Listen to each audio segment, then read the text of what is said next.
Hey guys, it's Paige with K9 Companions, and today I have the Educator e-collar that I want to talk to you about. This happens to be the Educator ET400. The most common e-collars that I use are the ET400 and the ET300. The 300 is also called the Mini Educator. The Mini Educator. And the 400 is called the Educator. So these are two of the more commonly used e-collars. I use these two a great deal. They are essentially the same e-collar, except the 400, the range is 3/4 mile, whereas the Mini Educator is a 1/2 mile. So they're set up the same way, and I am going to be reviewing all the buttons, all the features, and this applies to both the Mini and the Educator. So they're made by e-collar technologies. They're great e-collars. These are absolutely not the e-collars from the days of old, where the e-collars were strictly used pretty punitively. These are set up to train at low levels. That's how I use it. I train at low levels. I find the dog's lowest level that they consistently respond to, and I start there. You do have the ability to increase and decrease. These e-collars have levels that range from 0 to 100. So they can get pretty high, but for my purposes, for teaching obedience, common skills, teaching the recall, I use primarily low levels. And as for the uses and how to use the e-collar, how to train with it, that's a video for another day. Today we're talking about the e-collar itself, how once you get it, once it arrives to your house, how do you use it?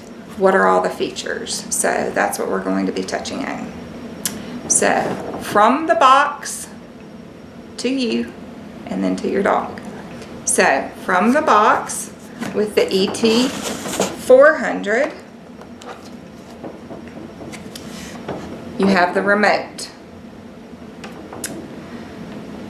This is what you use to communicate with your dog, again at low levels. You also have the collar, the unit that goes on your dog.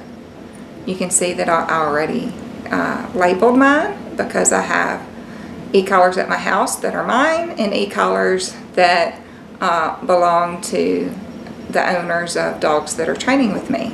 So I label everything. Love my little label maker from Walmart.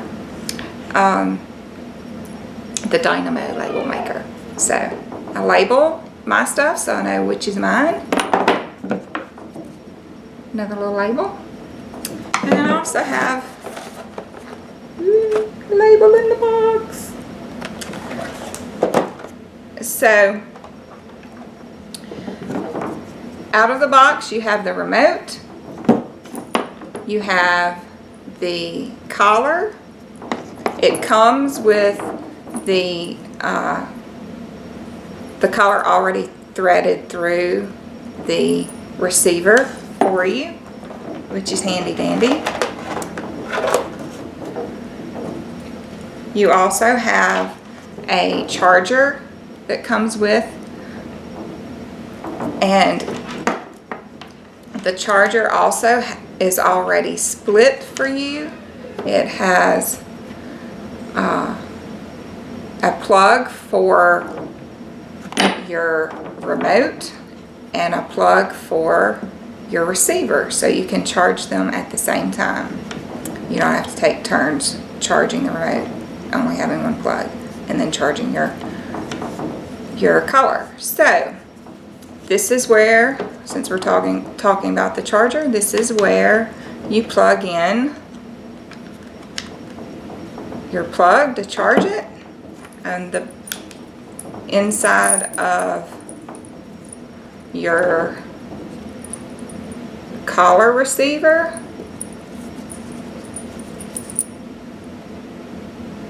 there's this little plug there. You plug right in there, which I will do now, and you charge it. As it's charging, there's a light right here that will light up red as it's charging, and the light here will light up red as it's charging. When it turns green, you're fully charged, you're good to go.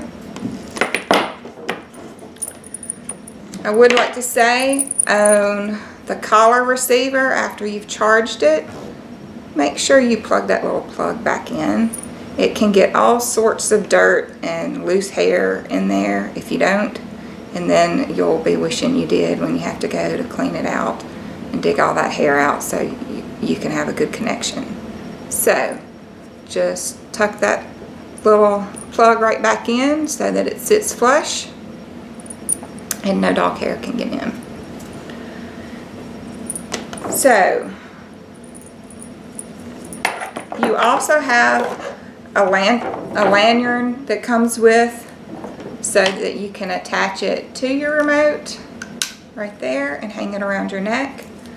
Some people hate the lanyard when it's hanging around your neck because it swishes around every way, and when you're bending over and dealing with the dog, it can swat them in the face accidentally, but it is a good way to keep up with it.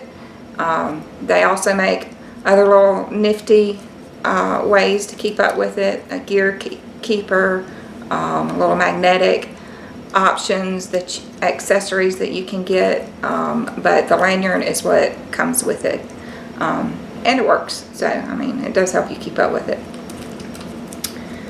So it also comes with extra prongs for your receiver. The ones that are on your receiver are typically shorter than these right here. So those are the prongs right there. These are a little bit shorter. The extra ones are a little bit longer. You do want to make sure that these prongs are both touching your dog's skin when you put the collar on. It needs to be snug enough that these are constantly touching the skin.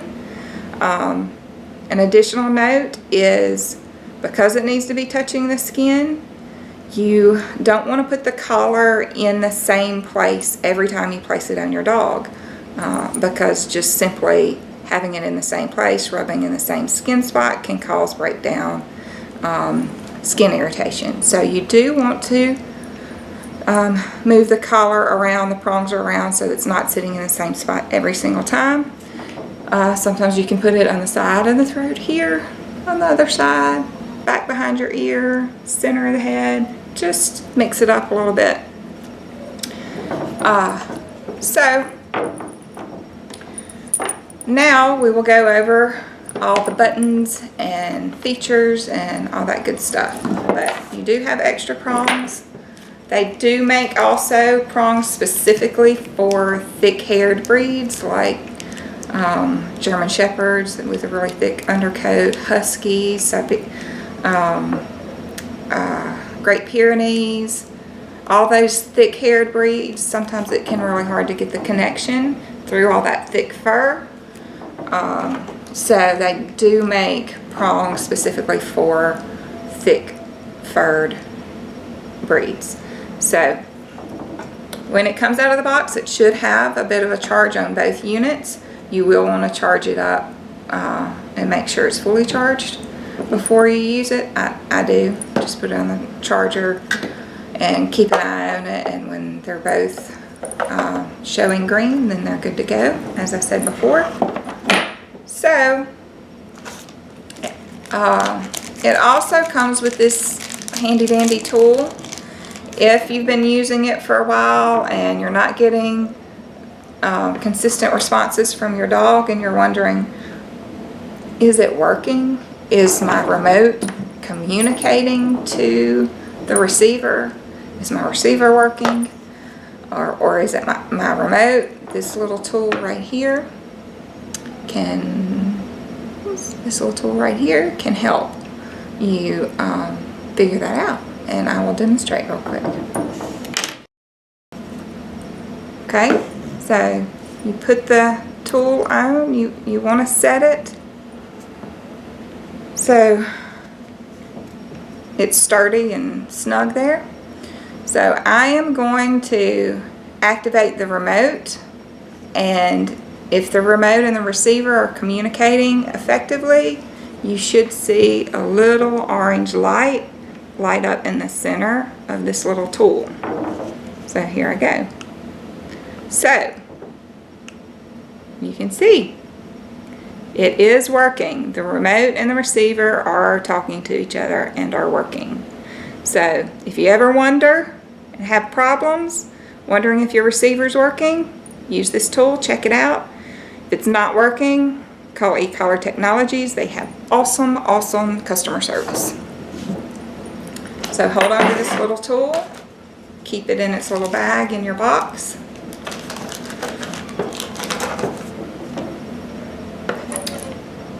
Okay, so I've been saying we're going to talk about the buttons, so now we're going to talk about the buttons.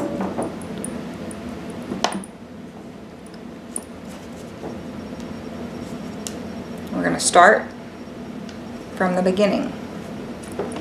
To turn on your receiver, there's a little red dot there on your receiver.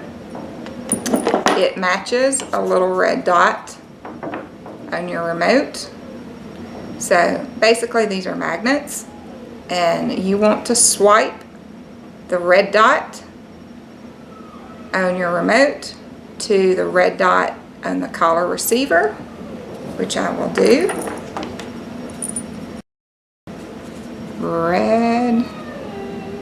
Red dot to red dot. And you see it lights up green, and it will flash green.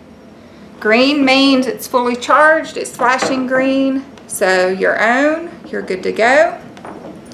So we just turned on the collar receiver.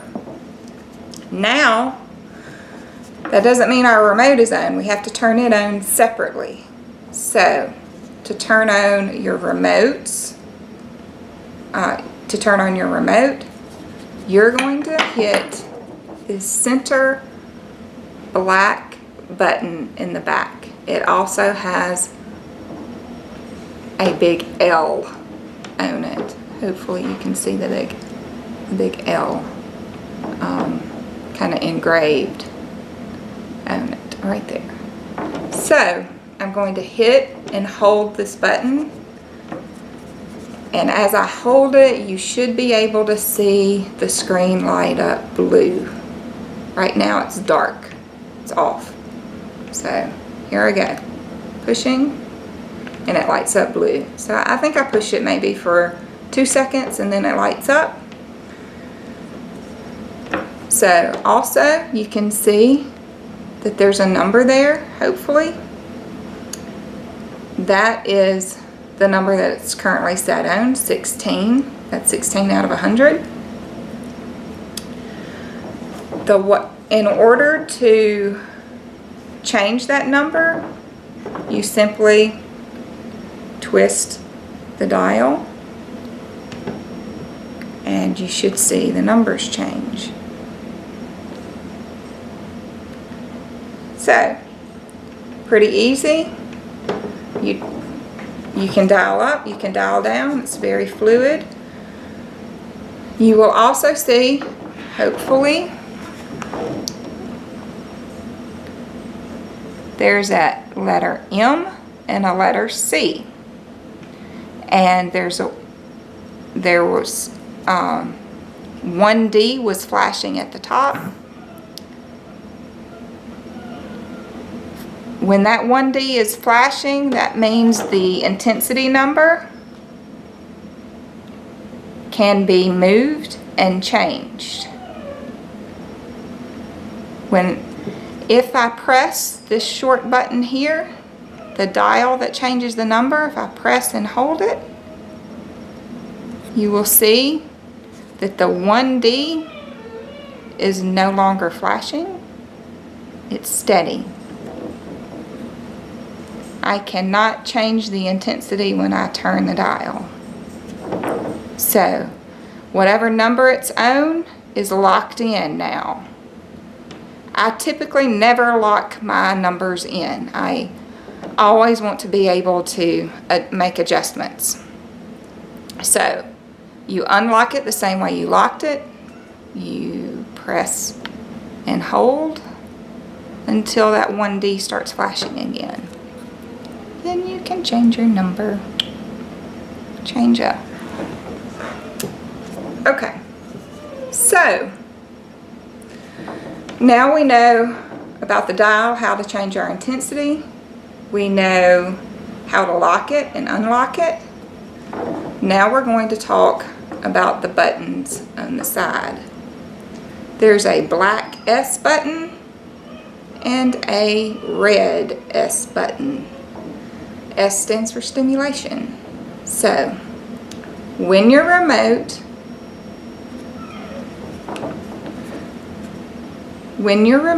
is set to M and C, the black button is set for momentary. M means momentary, C means continuous. So, when your remote is set with both M and C on the front, I'll tell you how to change that shortly, but this is how I always set mine up. This is, I like to have both options. So M is momentary. When I tap the M button, it will give a momentary tap. It's just a little, I don't know, second tap. Even if I hold down the black button, it's only going to tap with stimulation just like that. That's all it's going to do. So if I want to, I can, just to show you, the light probably lasts longer than the actual stimulation, but I'm going to press the black button and you're going to see it light up red, indicating that yes, it activated. So here we go. So you saw it flash red. I'm going to press again. So that is a momentary stimulation with the black button. You're set on M and C. M makes this black button momentary, just like that. Even if I hold it down, I'm going to hold it down now. It only flashes that one time. So the red button becomes your continuous button. So I'm going to press and hold it. So it's activating. As long as I hold it, it's going to stim. It will time out, I think at 10 seconds or so, and then you would have to press it again. I rarely hold it that long. I mainly use the red button to communicate with dogs. I like to do my own tapping with the red. I think it lasts just a little bit longer, and I can hold just a little bit longer if I need to, and then let go. So I like to have the option of this black button, although I don't use it that much. I like to have the option. So black is momentary, red is continuous. And on the other side, there is a T button. T typically stands for tone. But in this case, it is a vibrate button. So I'm going to hit T, and you can probably hear that. The vibrate is kind of a pulsing vibrate, and there's only one intensity. The vibrate is what it is. You cannot change the intensity of the vibrate. So the dial on the remote has nothing to do with the intensity of the vibrate. So I'm going to hit the T button. You can hear it vibrating. And as long as I hold the T button, it will vibrate until I let go. So you have 3 options. You have a momentary black button, you have a red continuous button, and you have a T vibrate button. All of these communicate to your dog. I typically use, like I said, the red button, but I also use the vibrate button. I will use the vibrate button in instances where I want to interrupt my dog from doing something. Say we're going for a walk, there's a dead frog in the middle of the road, and he goes to put it in his mouth, pick it up with his mouth. I'll say, nope, hit vibrate as a little communication. No, I don't want you to do that. Leave that alone. So I will use vibrate for those type instances, also to address, maybe some nuisance barking or just kind of interrupt inappropriate behaviors. The stimulation I use primarily for recall, and then also as we're moving to advanced levels for obedience commands, again on low level. Most people do not feel the sensation until between 10 and 12. So most dogs that I work usually their working level is under 10. So we're talking very low levels. When you're talking bark collars or wireless fence collars, those units have a limited number of levels, maybe 1 to 7, maybe 10 levels. And so their level 1 is pretty significant. Level 1 on here, I can't feel. So when I say low level, I'm talking low level. It's for communication purposes. And this is designed to give your dog off-leash freedom. Your dog is a distance away from you, but you can still communicate with your dog. You still have a way to get your dog's attention. You still have a way to communicate without the hassle of a long leash or a tractable leash, getting tangled up, that sort of thing. So that's the beauty of these e-collars. You can communicate on lower levels than there were in the past, and you can give your dog some significant off-leash freedom once he understands and has been taught how you communicate with it. These are not something to be feared. And just so you know, I always have any dogs that come through my training program, I have the owners feel the sensation of the collar. So if you sign up and bring your dog to me, be prepared to feel the sensation. I want the owner to feel what the dog is feeling. So one, it takes the fear out of using the collar and thinking that you're really hurting your dog. It feels very much like a TENS unit if you've used a TENS unit before, for muscle spasms or that sort of thing. But again, it's nothing to be feared, but I am going to ask you to feel it, and we're going to find your working level, the lowest level that you can feel it. And like I said, most people feel the sensation between 10 and 12 or 14. Just like people Dogs feel it at different levels. Some dogs feel it at a higher level. Some dogs feel it really, really low. So we're going to work at the level that the dog feels it and then adjust as necessary. When you take your dog into other settings outside of the normal home setting, and there's new sights, sounds, smells, and distractions, you'll probably work at a higher level. That's the beauty of the e-collar. You can dial up when needed to overcome the distractions of the setting that your dog is in, and then dial back down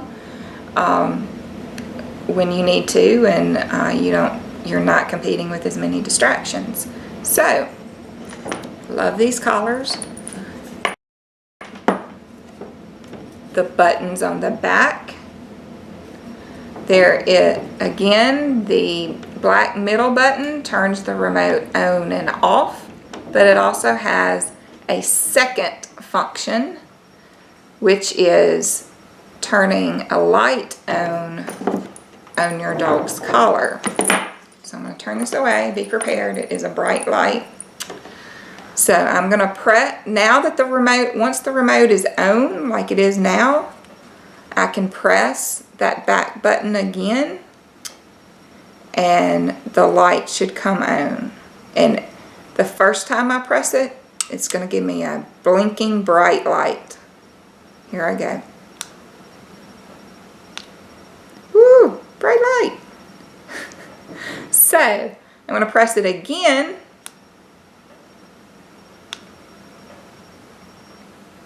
Oops, my fault. It's still strobing. Press it again. Ah! Try again. Okay. There we go. Okay. So it goes from strobing to steady light. I like the steady light better. This comes in handy at night when it's really dark and your dog is in the backyard and you can't see them. Turn your light on, you can find out where he is. Also, it gives your dog a reflective safety if you're out walking your dog at night. So your dog has reflection. Hopefully you do too. You're wearing some on your shoes or something. But if not, you've got a reflective option for the both of you as you're out walking. So turn it off by touching it again. So we have the light. Tap it once. Tap it again. It's steady. Tap it again. It's off, but the remote is still on. If I tap and hold, as I am now, the remote is off. You saw the light go dim, so it's off. And that's all done by using the center big black button on the back. It has an L on it. But it also says on off over here. So I'm going to turn the remote back on. Press and hold till it lights up. Blue. Good job. So we're still on. We're still on now. We've covered the buttons with M and C. Black button's momentary, red button's continuous, T is vibrate, and we've got all the chargers. We've gone over the light. We've gone over a good bit, but I told you at the beginning I would go over the M and C. So there's a button, a little button next to the big black button on the back that says MC. That's this little button right here. So now I'm going to press it once.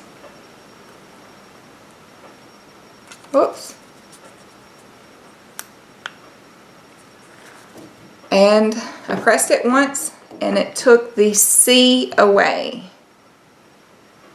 I'm going to press it again.